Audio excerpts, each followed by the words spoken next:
right, community announcement time. Before we launch the podcast, Campbell, oh my God, first of all, I want to say thank you for everyone who turned up in Melbourne on Sunday to come to the Bowls Club and enjoy a social event. It was so fantastic. It was sold out, of course, everything sold out. Amazing food, amazing people. And unfortunately, I lost my voice. So what you're hearing now is actually the better version of what, unfortunately, our guests heard on Sunday, which sounded like I'd swallowed a cardboard box and a cheese grater. It was awful, but we powered on. So thanks, everyone, for coming. That was amazing. Next announcement, Campbell, you've got an exciting announcement. If you did go to see Kelly, leave us a comment below. And then the next one is the weekend of the 22nd of October in Brisbane, the next Tartaria Live event. And we have a special announcement. We have, in fact, booked Dale Holmes is going to be on stage with us too, with his amazing energy and information. So there you go. Anyone around Brisbane, Queensland, Northern New South Wales, this is your chance. And then obviously we're going to do more in the future, but you'll find the link below for tickets. They are selling, so grab yours quickly. And it's going to be amazing. You know, we've had nothing but good reports, you know, good feedback from the last event. And that was our first time. So this one, our intention is to make them bigger and better every time. Yeah. And of course, there will be a walk around as well. Yeah. Walk around Vegas City. I'm so excited Dale's coming. I just feel like he's our fourth player in this and such an amazing brother in arms. And I don't know, there's something about the wiring and firing of the four of us together that I just really love. So thanks, Dale. I'm so excited. Yep. So guys, I want to say about Brisbane and every live event that we're doing here on in, like the information is going to be cutting edge and you're going to learn new things and it's going to be amazing. But that's really not the vision we're holding. The vision we're holding is about getting us together en masse to wire and fire our consciousness, because we understand that we are the fire that triggers the great resets. And as we come together and our consciousnesses come together, we literally wire and fire the new earth. So our vision, our big vision for these lives is to get to 100,000. That's our vision. It's not so much just about coming together to give you more information, which you're going to get anyway. That's the nature of it, because when the more of us that come together, the better the questions, the higher caliber of information, the more information flows through. It's a natural exchange between us and source. The more of us wiring and firing, the better the understanding. And we just stand there facilitating it. That's what we do. But the purpose is to keep building the momentum of the energy of people coming to the lives. So Brisbane, our vision is 1,000 people. We want 1,000 people there. That's double Melbourne. 1,000. And then the next one, we want to double that again until we get to the crescendo moment of filling a stadium. Now, just for imagine, for 1 second, the visual on that, 100,000 Tartaria people with this consciousness, with the quantum truth consciousness, standing there together in pure, open-hearted celebration, knowing that you are coming not just to an historical event, that you are coming to actually create the history forward, that we are coming to an event that's going to generate the pyramidic fire that's going to cause and trigger the new earth template. I mean, it's so beyond what I can even express to you, the power in this. But as far as a community, this is it. This is why we're here together, wiring and firing. It's to come together. So if you can get to Brisbane, I highly recommend it. If you can get to every single live event, fucking come, because your life is going to change unbelievably each time. Like unbelievably. You are going to be making history. And there's so many beings around you applauding your amazing coming together. So Brisbane's next. Indeed. We're going to sell that damn thing out. Yeah, it's all about making connections and imagining forward, imagining the future, and then living into it. So this, you know, it's not just about having a get together.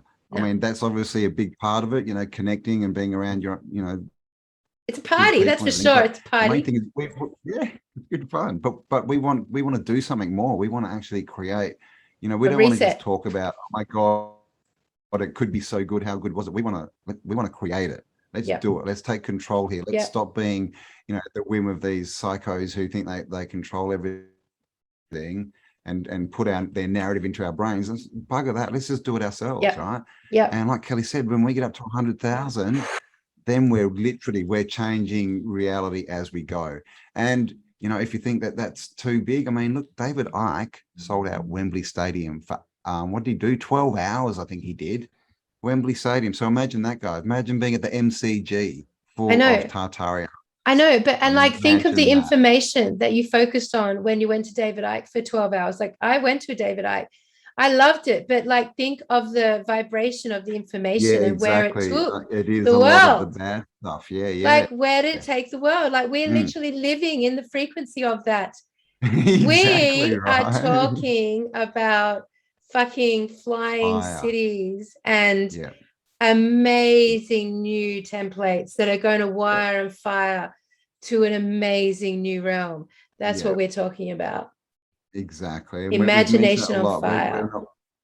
We're not interested in focusing on what they want to tell us and what is. We're interested in building something better. So that's the whole focus, is imagining forward, guys, imagining the future.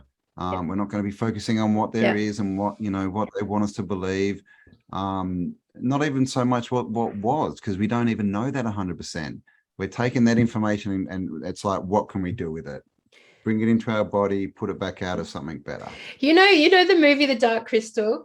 Like, as a child, that movie, I loved it and it terrified me at the same time. It was like, it was the best of both worlds. I was terrified and excited. It was scary. And now as an adult looking back, it's actually really fucked up and terrifying and totally about the agenda. It's worse, I know. It's worse and worse and worse, right? But do you remember the energy? Because what intrigued me about it was this calling. That these great beings, these beings, they're almost like rocks, weren't they? They were these big beings and they're all hunched over. They're really old, the elders, and they were called. They knew, and they started moving towards the calling, and they moved and they moved, and then the Gelflings took it up, and there was a movement. And that's what I feel like. That's it. When we started this journey, it was the call for the Crystal City. And this is it. We are literally calling the Crystal City, and it's about the movement of the consciousness of the tribe coming together. So, and we're going to just start with next one's in Brisbane. So, all right, that's it. Tickets down below. Brisbane, Dale Holmes. Woo! JCK, Cambell Purvis, Kelly Jones, and Dale Holmes are going to facilitate something amazing. Don't miss it. Don't miss it. Exactly. Be there or be an irregular rhombus. And also, we've got the T-shirt shop, which I'm really excited to say I saw a few T-shirts at the Melbourne gathering. They look fucking hot, man. Everyone who wore one looked really fucking great. They looked really good, and I really enjoyed it. Awesome. The tree one was very popular, and it was really great to see people. So call out to everyone. There's Campbell with his Starfort one. Call out to every single person who's bought a T-shirt. Thank you. Your support's being really amazing, but also, just putting out these images into the realm as you wear them is awesome. And I hope people come up and talk to you about them. That's the point. And I can't wait now. I've got to add. I'm adding the floating cities. I'm adding the flying machines. And now I've got to add today's theory about the 4 elements coming together. So that's all for my announcement, Campbell. Anything else? That's about it. Yep, all links below, guys. Make sure you're there. Make sure you've got an amazing T-shirt when you're out in public. And I think it's time to jump into the show. So we'll catch you on the other side. All right. End of community notices.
Good morning, Tartaria Australian Autodidactic. How you going, buddy?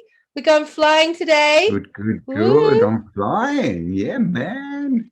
Well, that's right. We're going to keep going with our discussion around, was Tartaria an airborne civilization? Now, I've got to say, Campbell, it feels pretty good to be flying like this. It feels peaceful. That's right. I know. Our It dreams doesn't. are finally coming true. It definitely doesn't That's feel that. a good point, though. Yeah. The sky's peaceful, right? It's always this peaceful kind of feeling. Yeah. They try and tell us it's all turbulent, it's full of all destruction and tornadoes and all lightning, but we don't really see or hear that or feel it when we see like this flying through clouds, man. It's Clouds, interesting. which are made of water. That's right. More water. It's interesting, Campbell, because I was thinking about it. Like, I was on a plane the other day and I was thinking, we're really like, if I stick my head out of this plane right now, it will be like, it would be this huge, like, because planes want to go so fucking fast, right? Is that it? Is it that is flying so fucking fast? It would be exactly the same if we were doing that sort of pace on the ground in a car. Like, we also would have our heads blow off if we stuck it out the window. But, like, we don't think of air travel as being something that you would do on par with, like, traveling in a car, like at 100 k's an hour. It would feel pretty peaceful, would it not? Yeah, exactly.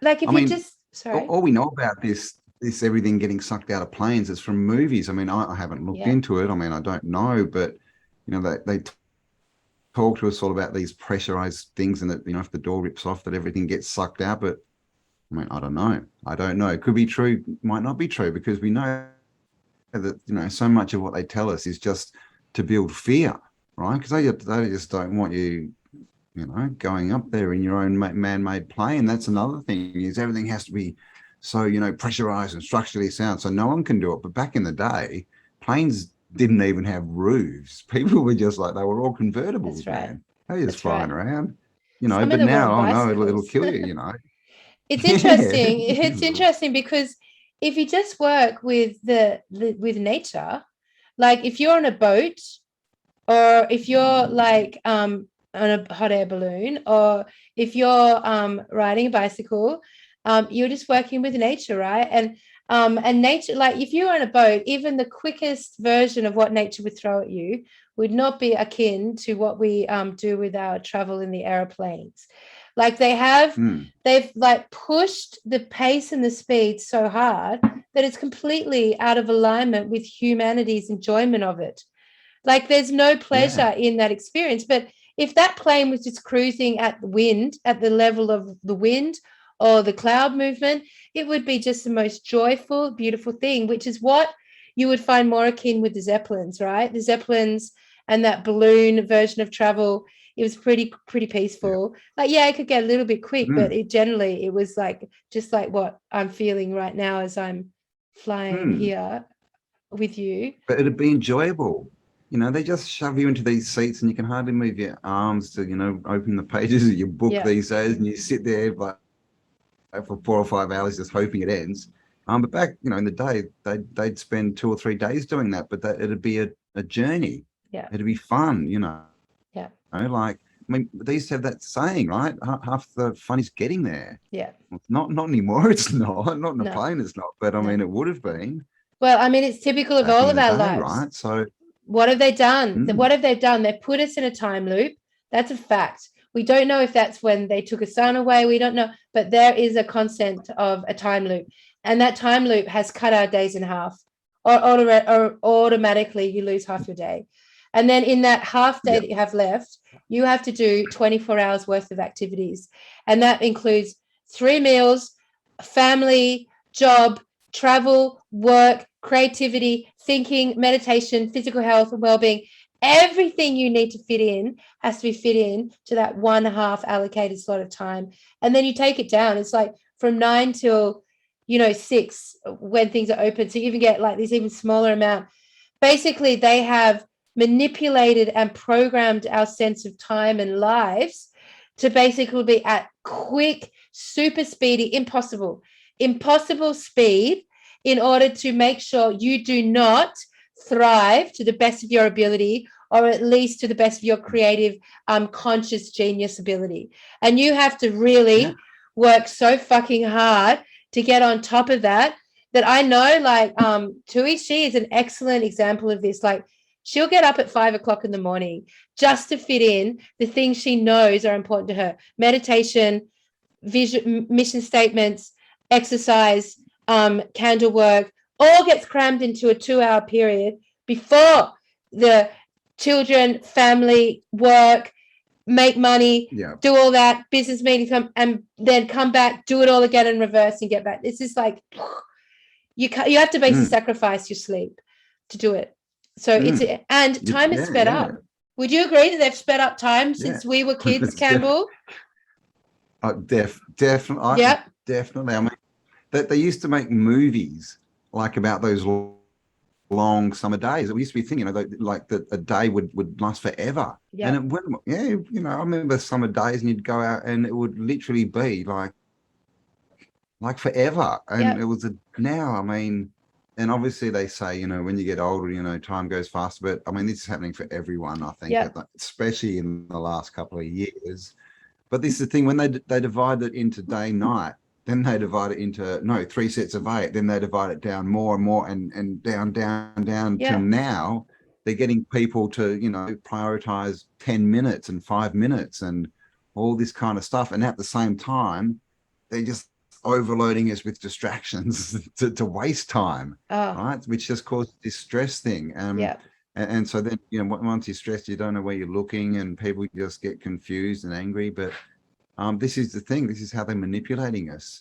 That they just, we're caught in a time loop. And, look at the symbol for, Zuckerberg's new, what's it called? Meta, Facebook, virtual reality. It's the infinity symbol. It's just another time loop that they want to get people caught into, which is where we are here. I was watching this whole documentary would have been a couple of years ago now, and they've literally were saying that we have lost 4 hours of time. That time has changed, like the literal ticking of the clock has changed, and we've actually lost 4 hours. And that what is a 24-hour day today is equal a 28-hour day only 10 years ago. And it's just getting, we don't know.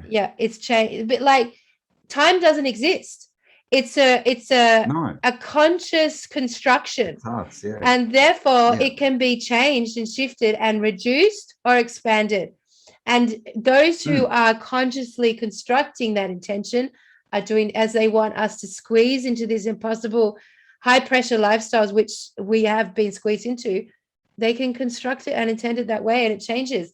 Like, don't think that time is set in stone, because A, it doesn't even exist, but B, upon it not existing as a thing, it's certainly an intended construct that has enslaved us.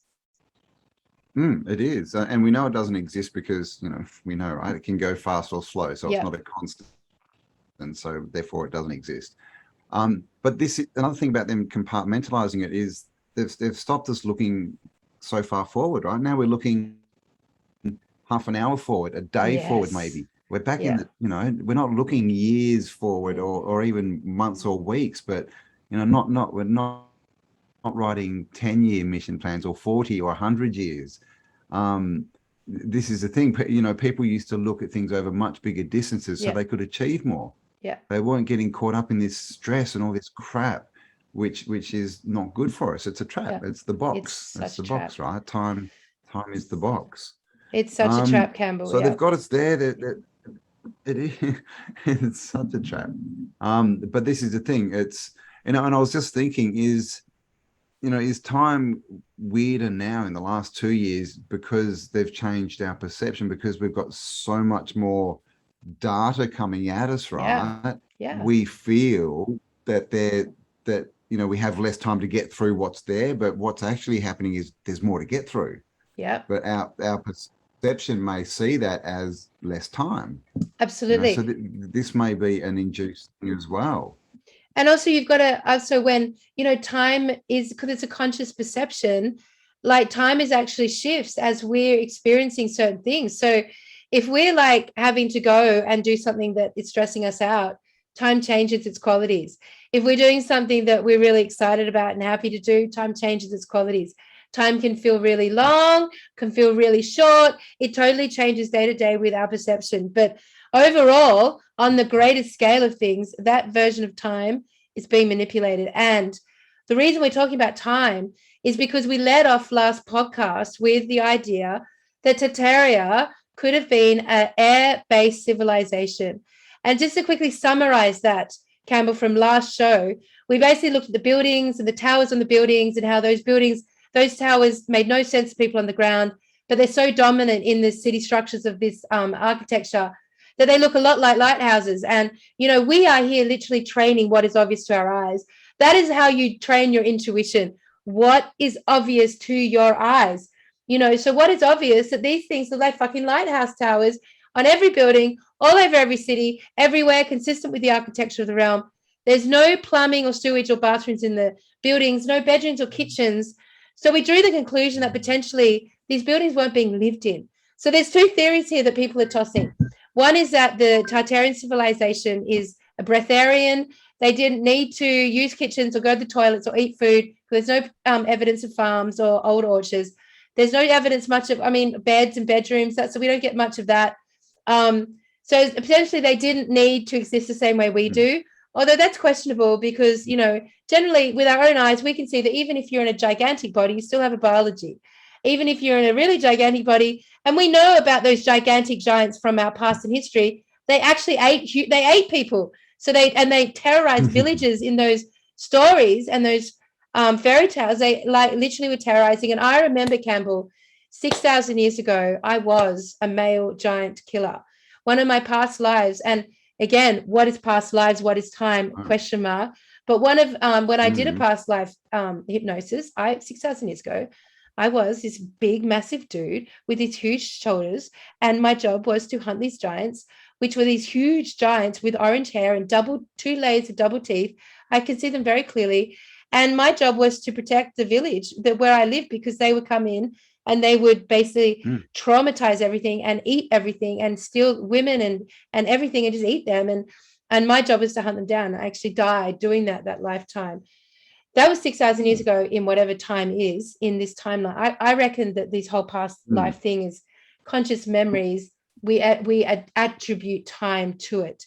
But either way, the mythology around giants, as we can see it and know, and Jack and the Beanstalk was that they ate. So we can guess that probably the Tartarian civilization was not breatharian, non-food eating. So therefore, why then did all these buildings and structures not facilitate life in that way? Could it be that they didn't use or intend them that way, that their civilization was airborne, Tartaria? Campbell noticed that one, well done. Tartaria, and that these buildings were more akin to a technology that helped keep them levitating using a magnetic force, and B, they were kind of like cultural centers, like museums, like you would go to and enjoy, which is why they were so gorgeous to look at. And maybe the buildings and the artwork and the design was actually their cultural language, you know, of being able to visit these land sources, but that's not where they lived. All right, take it away, Campbell. That's the summary so far. literally like the world's fairs, like the story we were given, that they were just there for people to go and visit, you know, because you know we sort of look at everything in the past from our perspective of now, right? So we look at a city and we think it must be like our concept of a city, but that's not true. It could be anything. Like they could all be just purposely built machines, and they have access because people need to go in and fix them. That it could be just that simple, or it could be more, you know, that and meeting places, healing places, all these types of things, you know, places to power up.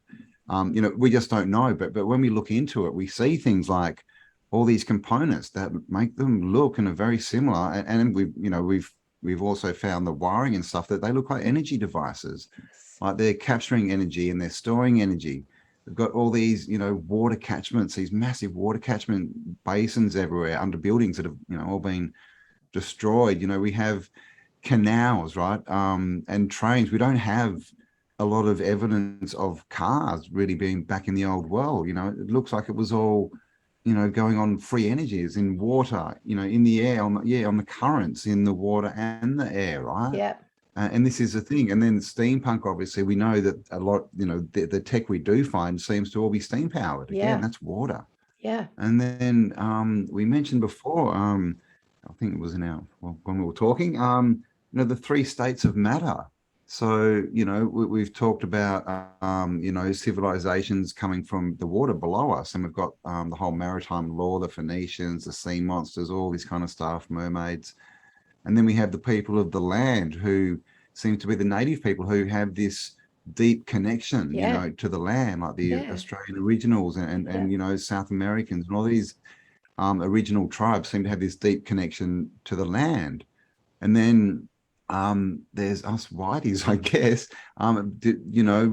We in all the stories it says that white people came in from somewhere. It just says that. It's in all the narratives. Yeah.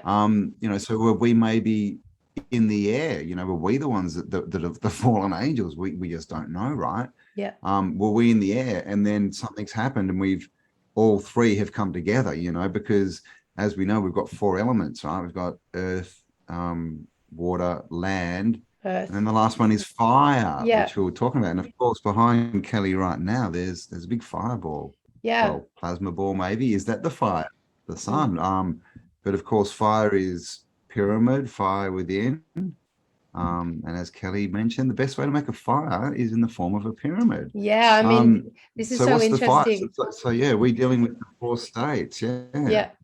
Yeah. Really interesting. So Cameron and I, we were just chatting about this. So we've got this concept that potentially Tartaria was a civilization of the air, that they did actually, of course, if you're a civilization of the air, then the land, the earth is really important. Like, of course, you want to come down to earth. That's a natural state to do. Potentially, the minerals and the living waters could only be found on the earth. Potentially, that energetic, that healing, beautiful chemical alchemy that exists in our earth realm, in nature, on the ground, is only in nature and on the ground. And the civilizations of the air, the Tartarians, the gods, the Asgards, whatever word you want to attest to it, because potentially they could all be one and the same. But like whatever you want to attest to it, that there was still a deep, profound relationship that had to take place in order to sustain the magnetic levitation field that would support a civilization of the air, and also profoundly continue to protect, be the guardians of the earth realm and work in harmony with the law of the land and the elders who maintained the law in the land. And potentially there was a beautiful relationship there.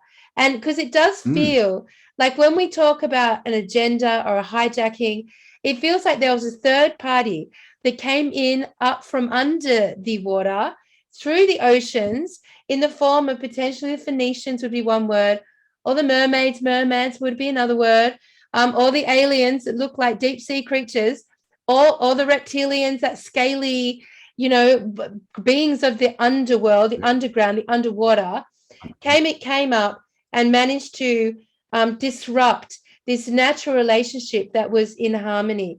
Now, if you were looking at sort of that sort of hijacking, we know that there's no craters here on Earth, that there's holes, but there's no rocks coming in from meteors. But we know that they actually act as aqueducts. So they're basically giant plug holes. So if you were to disrupt a civilization of the air that was dependent and in a natural relationship with that of the land, then you could flood. You could bring the waters up, a low density water, and flood the land. In doing that, you would destabilize the technology. It's like flooding a power station. So flooding these buildings would destabilize the technology that's supporting this levitation. And then you, of course, disrupt the land itself with this massive amount of water, and you basically disenfranchise everything. You disconnect everything, and suddenly everything's like flooded. And that would be, and if you combine that potentially with this other element of the potentially the missing sun, then you've got this like entirely, plausible potential possibility of being able to hijack or corrupt or destroy this sort of civilization. And one thing, Campbell, that it's interesting to consider, which we've never talked about, is the potential that these massive, beautiful civilizations that were of the air, because we did look at science fiction last podcast and how in the late 1800s, early 1900s, there's a massive input of science fiction suddenly out of nowhere. And they were talking about these beautiful concepts of levitation and magnetic fields and well advanced or not well advanced of our timeline, but potentially not of theirs. That it was actually easier to levitate massive things than smaller things. So what if these Tartarian civilizations that we see represented in fantasy movies and video games and cartoons and steampunk movement, actually, when it all came down, it was actually the cities that we know today coming down? Like, could it potentially be that the reason our Indigenous don't acknowledge through their timeline these amazing cities like Melbourne or Sydney, that they actually were of the air? Imagine if they actually did come down and actually grounded themselves because they weren't levitation anymore. That's just an idea. We've never talked about that. Yeah, well, there's stories about that. There's definitely stories about that. And, if that happened while there was, a deluge in place, that would help explain a lot of the sunken buildings as well, right? And the fact that they're all at different levels. But this is the thing. All this, all these inventors and that we hear about, the mad scientists, I love to call them, they were all working with magnetics. That was, that's what they knew about, and that's what they cut out, is that part. Well, what they cut out is the magnet part and the ether. Right? They cut that out of science, and that's the stuff that works. And if you know about the magnetic fields, EM, the ether, all this kind of stuff, then you can start to make free energy. You can start to levitate things. We know there's magnetic levitation. It's a thing. It's a word. I mean, you can watch videos of it.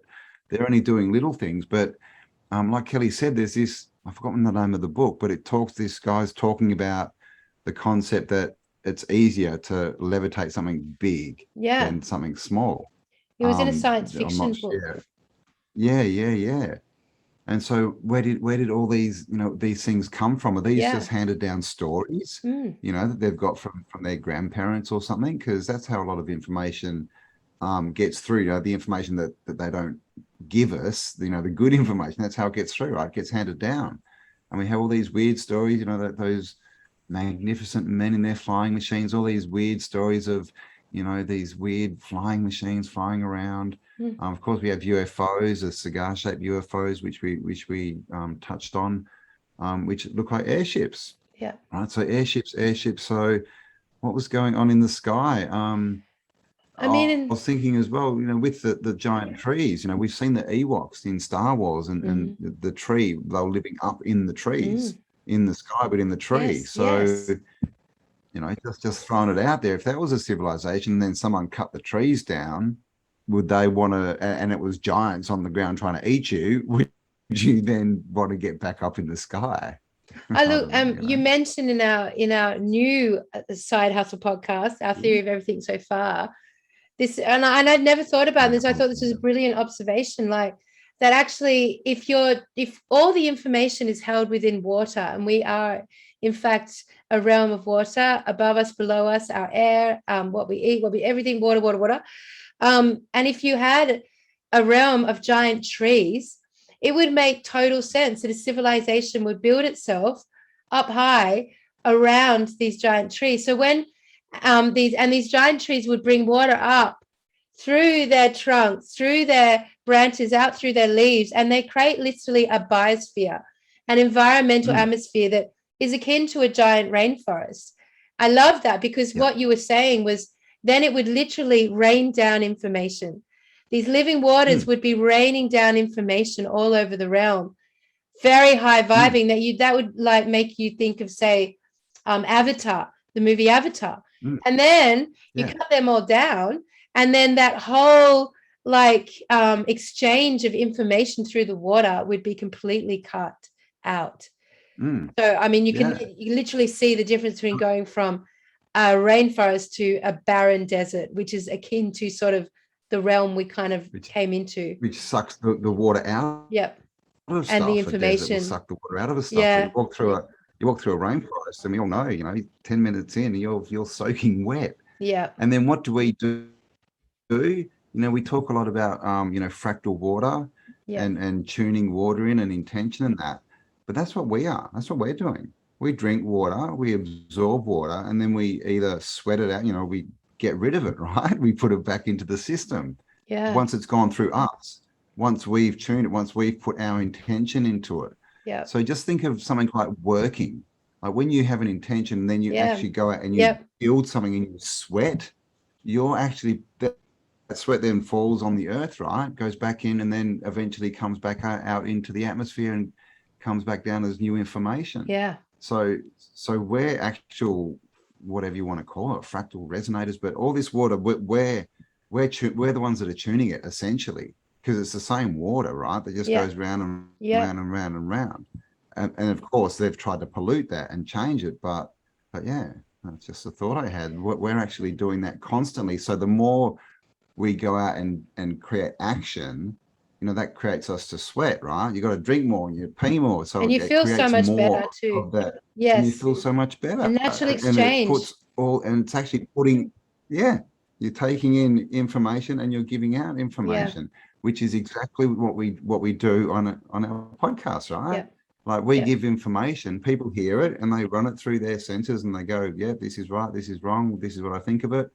And then they put it back. They talk to people, they exude that in their energy field.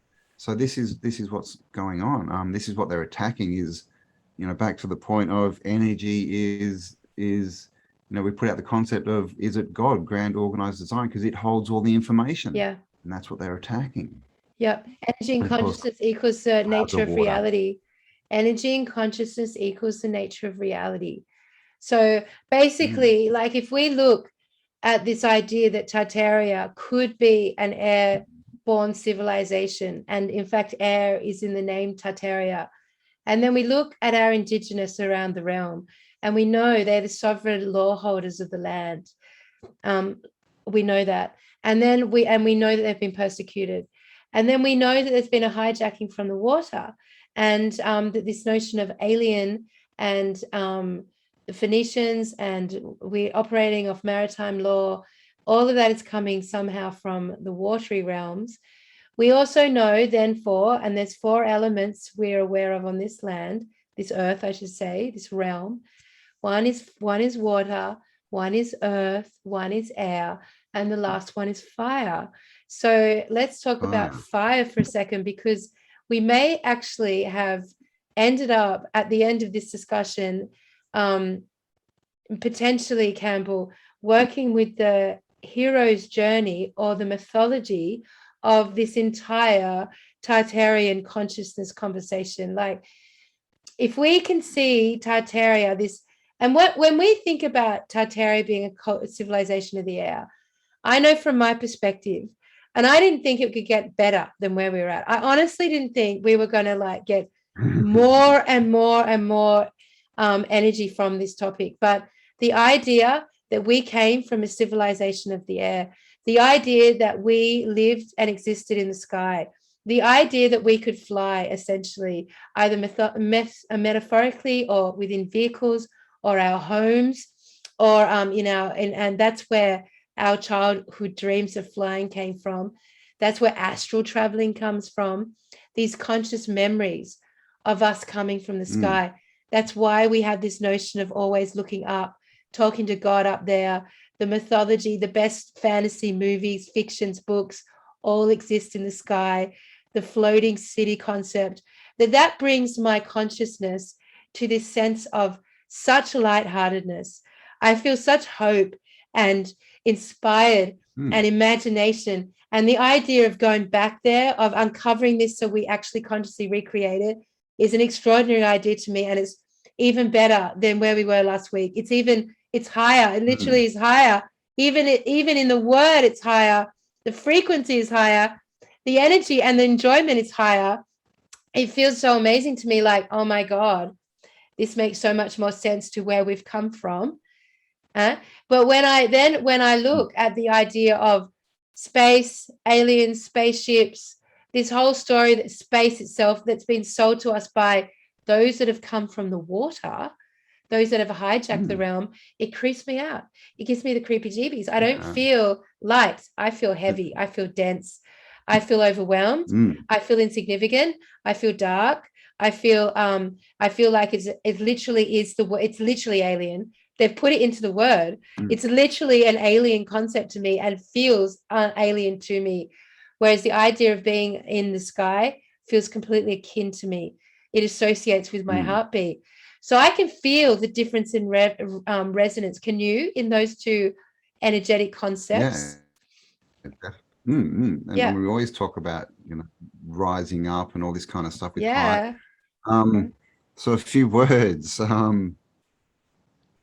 Cities. Sit. S-I-T. City. Did it come down and sit? Yes. Somewhere? Interesting. Yes. And of course, now they tell us, and then we have these towers. Towers to where? Yep. I don't know. Castle.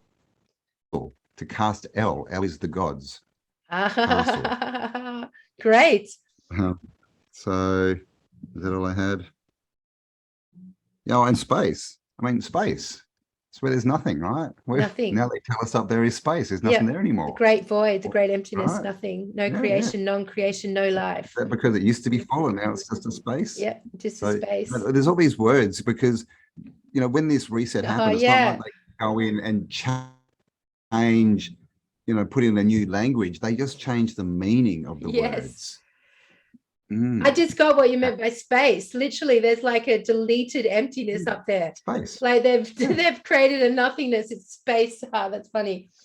Yeah, an absence of. It's an absence of. Absence. So this is interesting because when we look at then the land, the natural law owners of the land, our elders and indigenous across the realm, we feel an akinment.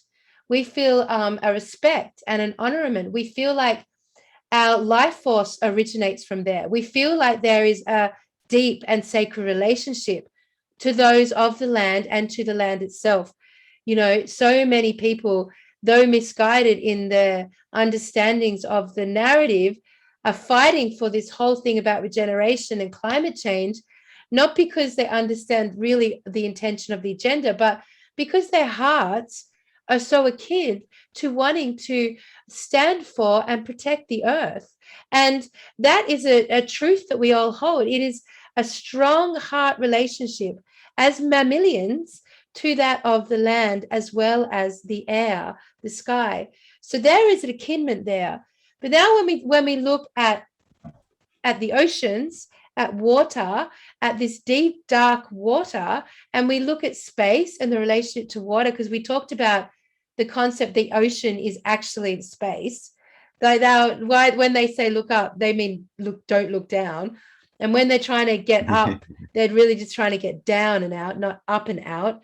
And they come not from spaceships and the sky. They come from submerged realms underneath into the deep, dark, descended realms, and that there's a coming out through that. Now, we associate the ocean with an overwhelmment. We have an overwhelmment. We have a fear of it. We fear. Not many of us are brave enough to get on a yacht and go out into the ocean and go around the realm. Like we have a fear, and we have a respect for its power. We have a fear of its intensity and overwhelming force. That it's a force. That the waves, the nature of waves and storms, the fish, the sharks, the being lost and abandoned at sea. Like there's a fear in us about the ocean. expanse of it. The I remember seeing a expanse. movie. Can't remember if it was. I think it was the start of like a movie. Like a movie company's sort of logo, and it just showed the ocean. And that's all you could see in these Yeah. big waves. When you watched it, and I was little, it just felt like you were just out in the middle. And Yeah. I still remember that. Just thinking, I don't want to be out there Yeah. Like because there's it's just this thing overwhelming. of nothingness, Yeah, it's right? like Yeah, space. It's like got an space. akinment to space. The ocean, as it's been presented to us, is an akinment with space, that it's much bigger than us, that we're entirely insignificant to it, that there's no relationship with it.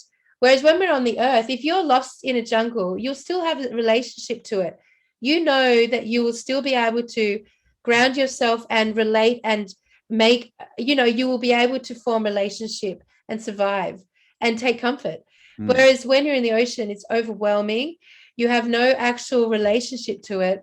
At any moment, it can kill you and flood you and overwhelm you. You also don't know what's underneath you and what's coming up from underneath you.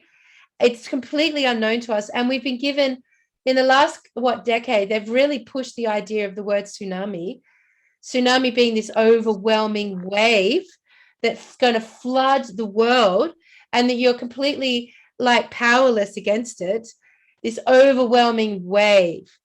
And then, we look at this whole, and that's only that the word tsunami wasn't around when we were kids. That was something that's come up since the Japanese tsunami that happened, years ago now.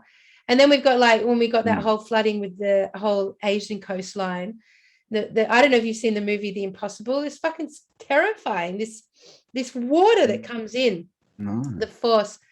And then of course they add of course things like Jaws, terrorize us with like basically the great protectors of the ocean. Like, don't go into the ocean. You will be eaten by a shark. 100%. You're going to die from a shark attack.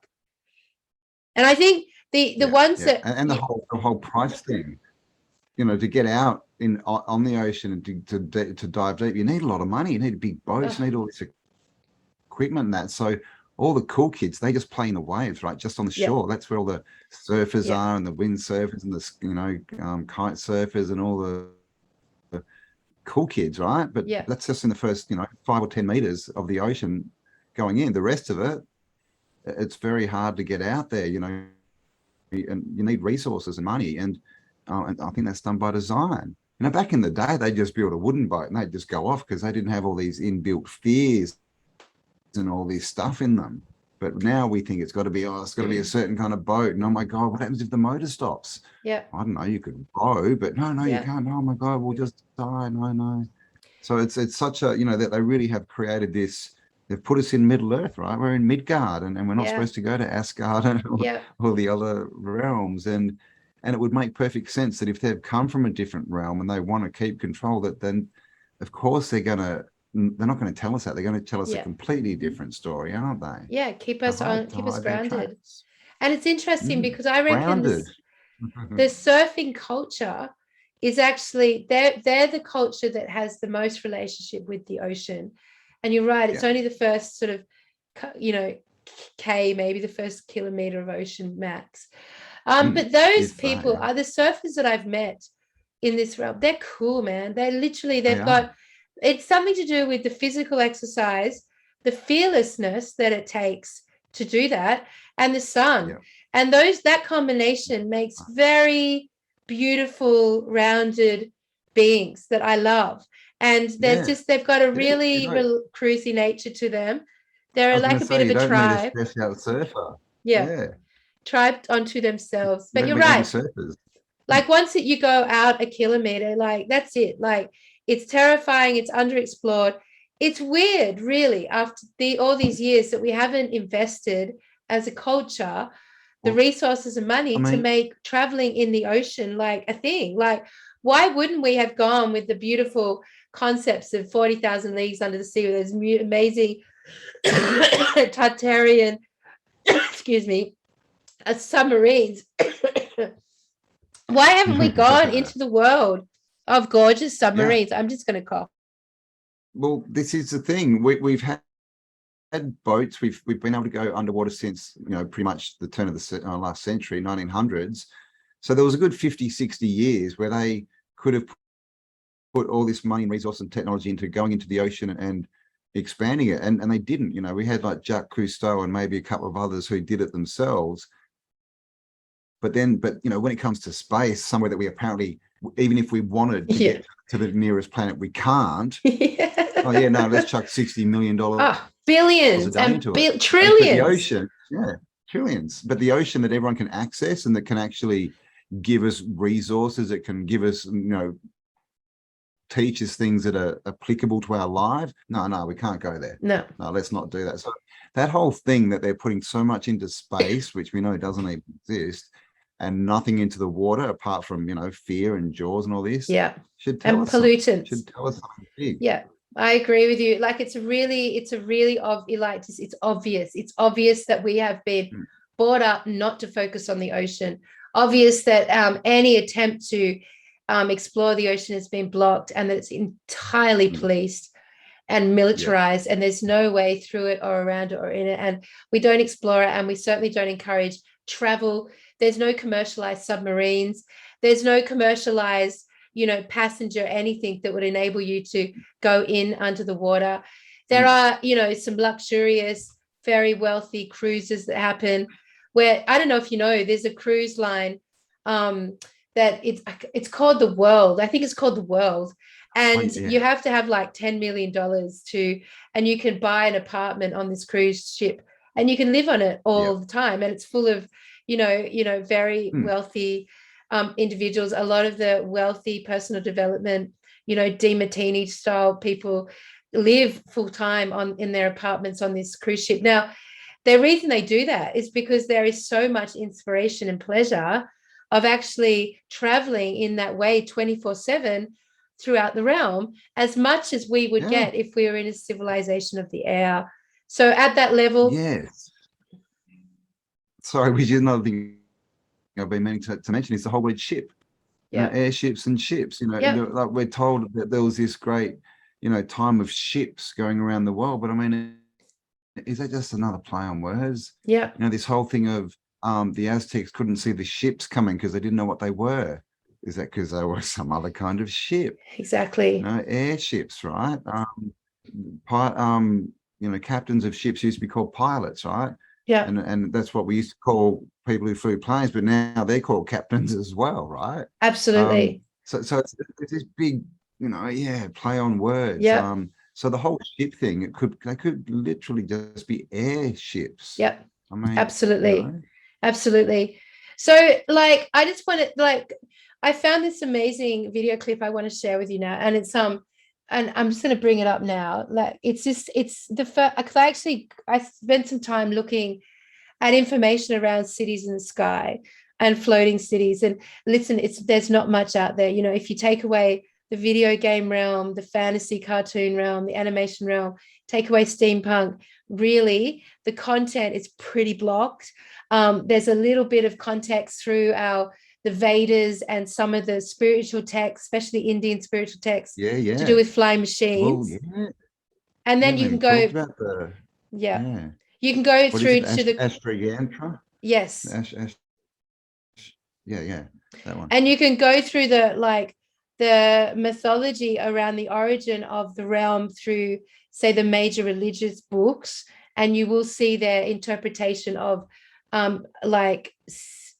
it's not floating cities, but they could be, but their interpretation of like higher realms, basically, which could actually be an analogy for floating cities. But upon doing some research, I came across this cool video, and I'll just get it up now from YouTube. And I actually, it's a brand new channel, and it's called, can you see that? Oh, yeah. It's called Way Back Whenever.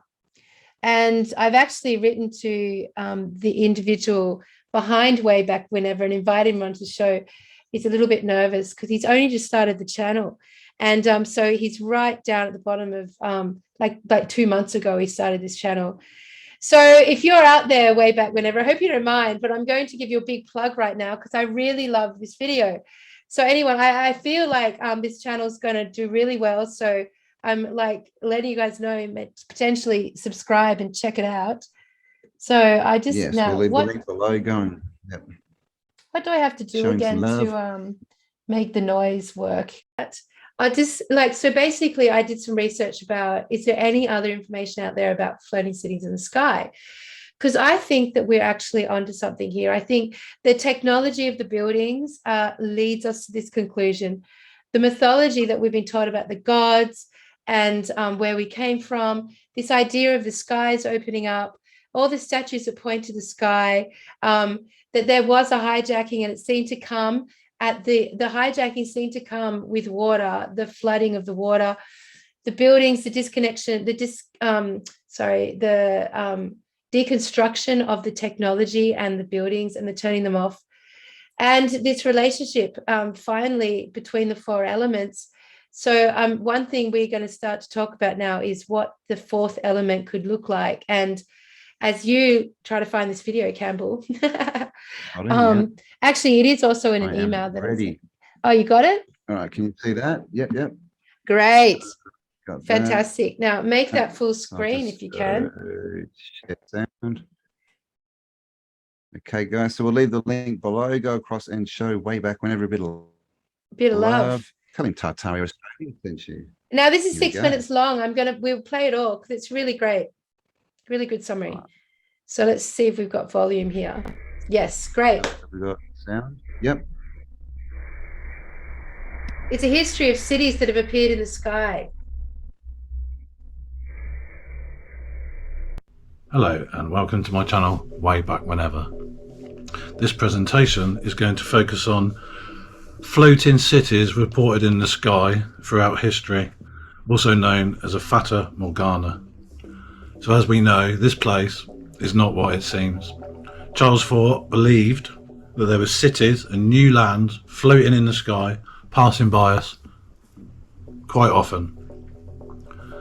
We're going to take a look at some of this data and witness testimonies collected by Charles IV in his book New Lands. So we're going to get straight into it. And our first one is a place in Ireland, Youghal, and it was in June of 1801. A mirage of an unknown city appeared in the sky. It was seen for over an hour. It had a representation of mansions surrounded by shrubbery and with forests behind it. This is witness testimony of a city in the sky. Also in the same place, which is Youghal in Ireland, in October of 1796, a mirage of a walled town had been seen distinctly for half an hour. Again on March the 9th in 1797, in the same area, had been seen a mirage of a walled town. Upon June 29th, 1882, over Lake Åsa in Sweden, representations of steamships had been seen in the sky and an island covered with vegetation. Steamships. Mind blowing. Upon the 12th of March 1890 at 4 p.m. in the sky of Ashland, Ohio, was seen a representation of a large unknown city in the sky. Upon August the 2nd, 1908, at a place called Ballaconnolly on the coast of Ireland, was seen a phantom city of different sized houses in different styles of architecture. This was visible for over 3 hours.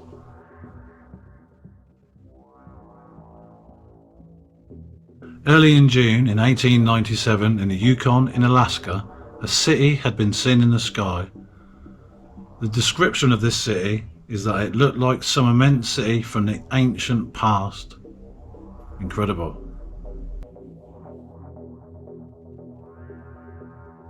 Upon the 17th of February 1901, it is said the Indians of Alaska had told of the occasional appearance of a city appearing suspended in the sky.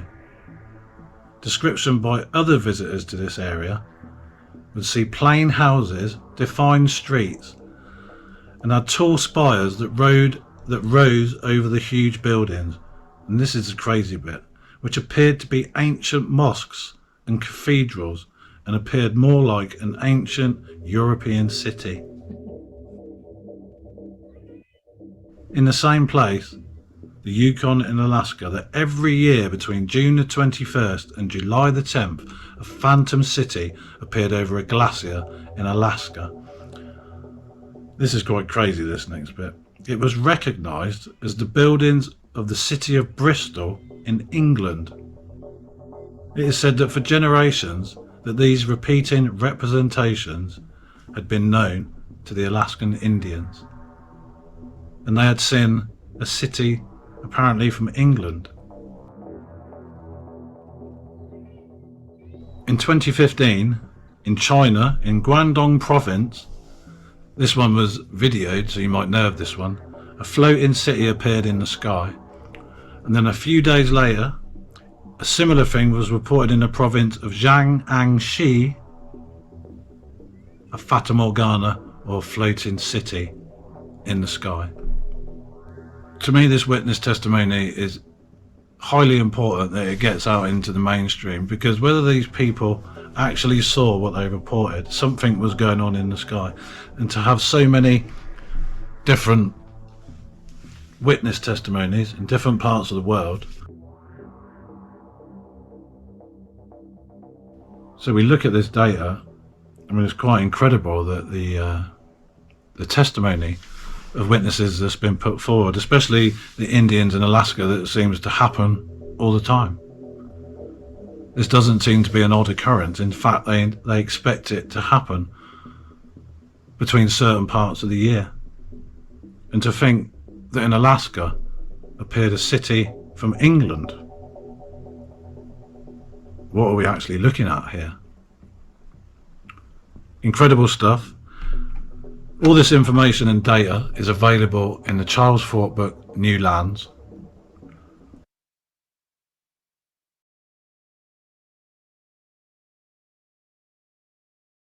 All right, Campbell, how good's that? I can't hear you. You're on mute. So, hey, let's just give a big call out to that station. Yes. So, I fully think that station's going to blow up. I think this information's right on target for today. And Yes. I recommend you go and subscribe right now. The station is Link below, called, guys. yeah, we've left the link below. What was the station called again? It is. The station is called Way Back Whenever. Way Back Way Back Whenever. Whenever. I love that name. That's a cool name. So shout out to Way Back Whenever. So, I mean, and look, the reason we showed that is because that's actually one of the only summaries of the floating city concept and theory, and it only came out last week. So, and what does that tell us? It tells us that right now, this is maybe the leading edge. The leading edge thinking of this concept is happening. Like, we're right on. There probably is going to be a stream of videos now, like looking at the potential of Tartaria being airborne and it being a floating civilization.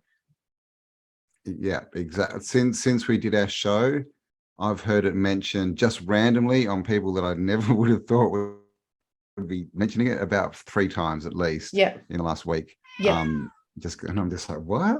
So this is the thing.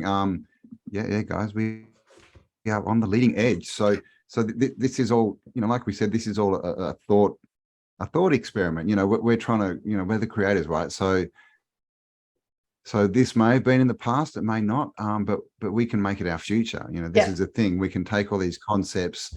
It's not to do with us being 100% right. It's more to do with us getting the bigger concepts. And like that guy from Way Back Whenever said, it's the fact that there's so many sightings of these cities across such a big amount of time.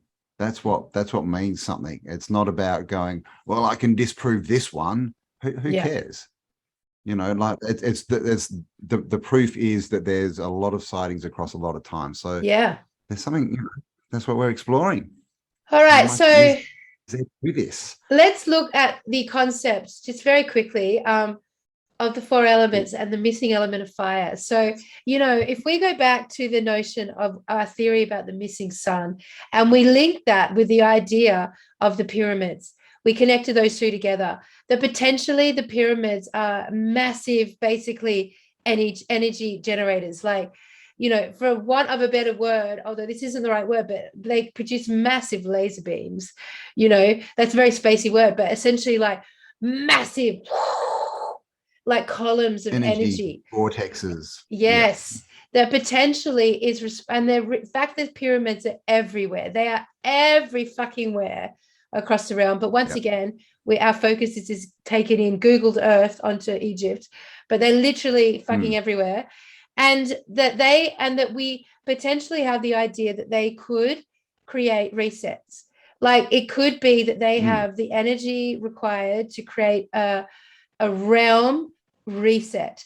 And actually, and when I say reset, there's a few things that I think of, Campbell. One is the potential of resetting our memories, resetting consciousness. That's mainly what I think of as a reset. It's a resetting of consciousness, and it basically eradicates all of what has been before and presents it with a brand new story, similar to like movies like Dark City or The 13th Floor, or these mind-bending movies where you can literally, or even the latest one that's on one of like Stan, I think, called The Lazarus Project. Have you seen it yet? Which is basically where they're just like the ability to reset time whenever they want, and people wake up and they've got no memory of what came before. So that to me is a reset. It's about a resetting consciousness and everything else that has to reshuffle in reality as a result of that resetting. So potentially, and perspective, the pyramids have been used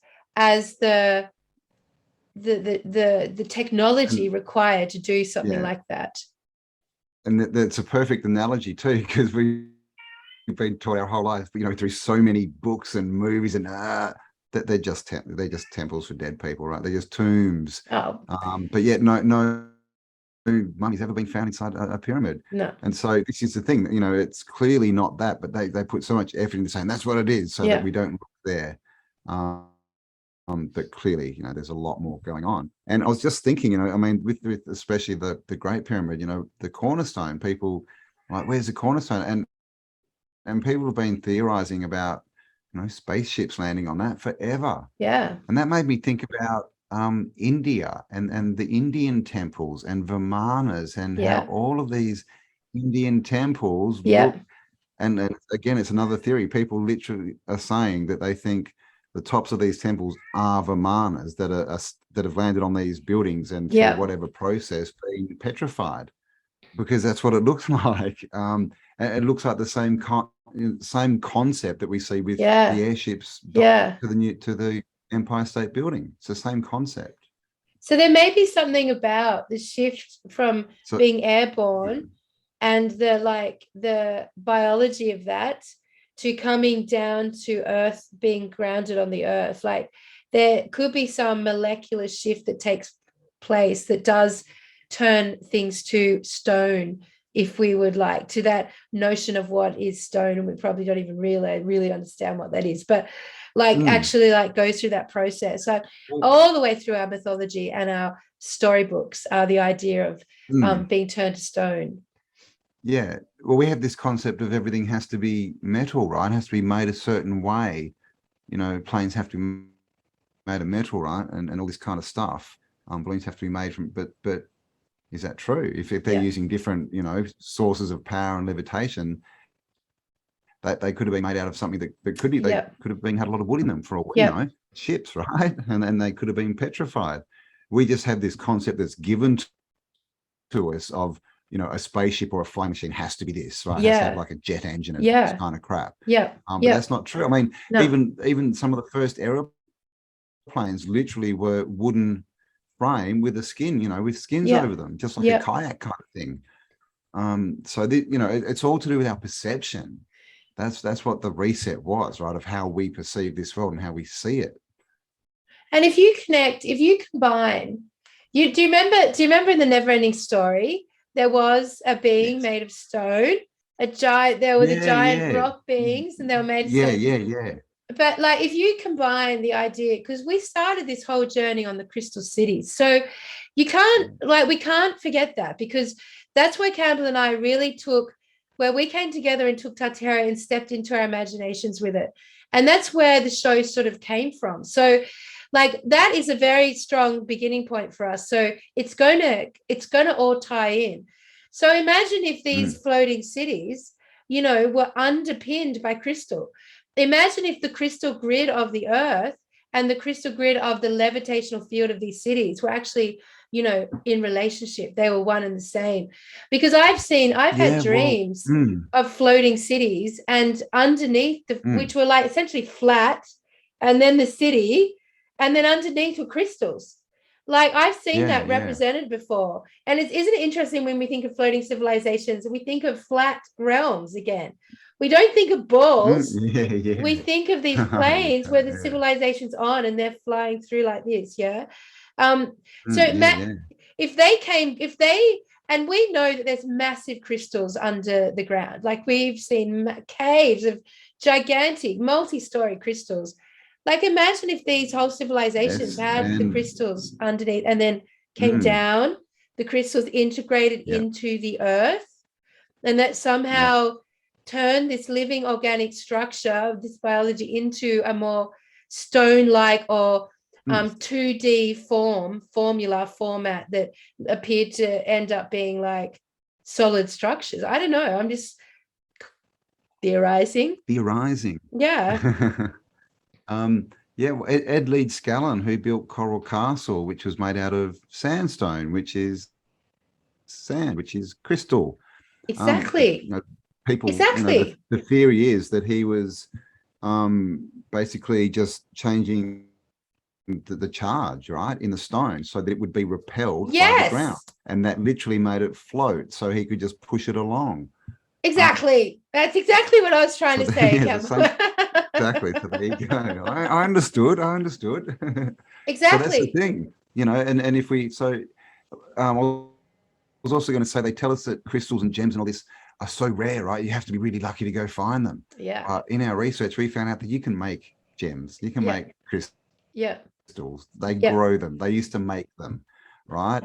And of course, you know, they were all in the jewelry as well. You know, so it's again, it's our perception of, you know, floating cities. Oh, how was it powered? Where was the jet engine? Where were the propellers? Maybe they had none of that, and it was a completely different technology. Yeah, and it was just like we talk about. No one can explain how Coral Castle was built. Yeah, is it the same tech? Exactly. And we think, look, we wear crystals, and we're told they're basically sentient beings that have consciousness. And we look after the crystals, and we clean them, and we put intentions into them, and we trust that they're going to do things for us. We believe they have healing properties or protective properties or cleansing properties, that they facilitate different energy frequencies in with us, and they interconnect with us. They somehow wire and fire. And I was listening to a podcast the other day randomly. Who was it? Maybe it was Blossom Goodchild, who I love. This is an Aussie channeler, older Aussie channeler, beautiful. Call out to Blossom. But in that, she just started talking about crystal, how the importance of crystals in the game that we're playing. That this game, in this realm, that crystals are a fundamental character that we have not understood yet. That they're so important to the game that we're playing, that if you have crystals lying around in your house, just thrown about and discarded and forgotten about, like you're doing yourself a big disservice, because it's causing disarray in the frequency around you. It's causing disharmony and chaos, actually. And actually, if you are someone like me who has a lot of crystals all over the place and every different lots of places, that you would be well advised to go and find them all, bring them all together, and honor them, and do a big cleaning on them, and then lay them out and honor your crystals and form relationship again. Because the relationship that you gain from the characters from them and the power they have to impact your game in this realm, in this hologram and consciousness, is so profound. We have no idea yet of the understanding. Now, if I link that back to the idea of Tartaria being an airborne civilization and their relationship to crystal power grids, and how crystals actually worked and how sentient they worked as a biological relationship to the life forms us, and their relationship to the land, to the earth, and their combination of that, like, it's profound. We could draw a whole new understanding a theory if we come in from the crystal side of things back up. So Campbell and I were looking at crystal cities. Now, when we started that concept, we were thinking about them being here on the land, like being able to go somewhere and be able to see these crystal cities. We knew they were kind of etheric and they weren't like in the 3D realm, they're a high frequency, but we still did sort of connect them to the land, the earth. But now, if we like consider them to be part of the flying civilization, I could so imagine crystal cities like appearing in the sky, which is what is the support mechanism of civilizations like Tartaria being in the sky. Yeah. And of course, crystal, right? Everyone's looking for Christ consciousness. You find Christ all in the crystal. So this word, they've messed with our language and our spelling so badly. But it's so fun to uncover it, Campbell. It is. Well, exactly, right. But that's another thing, spelling, right? All these the old wise, witches and wizards, and they could all just fly around and zap around, right? Yeah. They didn't walk. Nah. And they were all up in these big, castles and stuff. So they kind of tell us, and even though it's a foreign concept, the more you look into it, the more sort of evidence there is for it. Like we mentioned before, the Yashra Chantra, is that right? I can't remember if that's right. No. Almost. It's basically, I think it's almost right. Indian Vedic book, very close to that. And it tells you how you can build a Vimana, a spaceship. Yeah. That runs on Mercury, by the way, a Mercury what are they called? Gyroscope. But then when you look into the Vedas, there's so many stories of gods in the skies and wars in the skies and floating cities, and it's all up in the air. That's another saying, right? I don't know. It's all up in the air. Up in the air. It means I don't know. Like, come on, just ground yourself. Get your head out of the clouds. So it's all this stuff. So, so the Indian part we haven't touched on, and that's probably too big to go into, but that's full of it as well. It's full of all this air stuff, all the Greek stuff. There's Perseus, who tried to fly up, right, to meet the gods, but he made wings out of wax, and they melted. Yeah. So there's fire. So many melted with the fire. Yeah. Now that's The fire. then what's the other one who stole fire and gave it to man? Oh yeah, that's right. I have to think about that one. And we also know that the pyramid, the perfect way to build a fire is to do it in the shape of a pyramid. Like if you're going to out and build a fire, you do it in the shape of a pyramid. And like the pyramids, the first thing I looked at when I actually put in the words fire and pyramid was a book about the fact that the pyramids were built as giant fires. Like there's like the copper and that there was fire in the middle of the pyramid, that there actually was all about fire. And our whole notion of fire was integrated with the pyramids. Wow. And then we've got the connection to the sun, the missing sun, the resets. And then if you look at, say, people with, at the moment, a lot of people who still like work with the notion of space and different realms coming in, a lot of focus on the big red star that Nibiru was coming in. And then you've got this whole notion at the moment of fucking massive red skies everywhere. Like how many videos are coming out around the realm of two suns and just red, like my glove, red skies, just unbelievable. Like this notion of fire is coming up alongside the notion of Tartaria. Yeah, and Jason Brashears from Archaics, who's coming up on our next podcast. Awesome. He talks about red dirt falling from the sky. Yeah. Okay. Brilliant. And again, and so this is to do with the reset event, which is plasma, fire. And if there's he says there's stories where they were in, ships on the ocean and they had to have all decks scraping the dirt off so they didn't sink. So if you're in a ship in the sky and all that dirt fell. Interesting. Unless the dirt falling was actually the byproduct of the civilizations in the sky coming down, unless there was a relationship, between that reset and the end of the airborne civilization as we know it. Look, there's so many questions, and I think Campbell, we can end there, because like it's a really, I think we're on a You this do another 3 conversation. hours, come on. This conversation feels sophisticated to me. It feels like we're on a maturing of what Tartaria consciousness is. It feels like we're moving to a more subtle and delicate understanding of what this whole body of work is. And it feels like we're launching past just the starting point of the buildings now and looking at more of the elemental process, which is more the alchemic understanding of what Tartaria consciousness is. So I'm really enjoying where we're going with these dialogues. I think we're really maybe making some new ground here, literally, and it's very exciting. Yes, indeed, guys. So there you go. We'll leave all the links below. Go and check out our shop full of our amazing tribe shirts. Of course, made by Kelly. Oh yeah. Yeah. I saw. Awesome. And also we've got our live coming up in Brisbane in October. Like, amazing. Be there, come and join us. This is going to be, it's literally not about the information, guys, although it'll be the leading edge. It's about us coming together. It's about you and us coming together. It's about the wiring and firing, the wiring and firing of our consciousness, the literal energy that turns this whole thing on. If we want to experience living in the sky again, we need to wire and fire this consciousness together. That's our mission. We are literally the biological pyramids. And when we get 100,000 of us together, we are the great new reset. We're the reset. Exactly. You got to be part of this. Our whole life is leading to. Eagles. Can't fly with eagles if you're surrounded by turkeys. And a special event. I have a special announcement.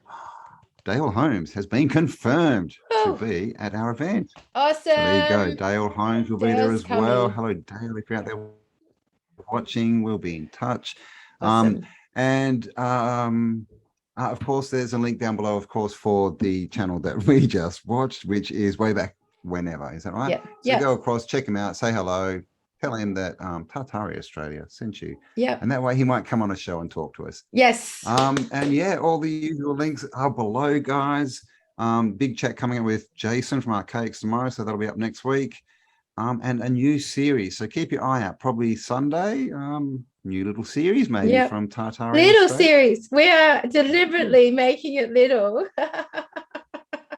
we get lots of people saying, why is everything so long? So we are hearing and we're getting there, guys. So we're doing shorter ones. Only an hour and 25 minutes. I know, really. All right, we love you. Awesome. Thank you for spending some time with us. We love you all. Stay amazing, stay awesome, and we'll talk to you all on the next upload. See you guys. Have a lovely week.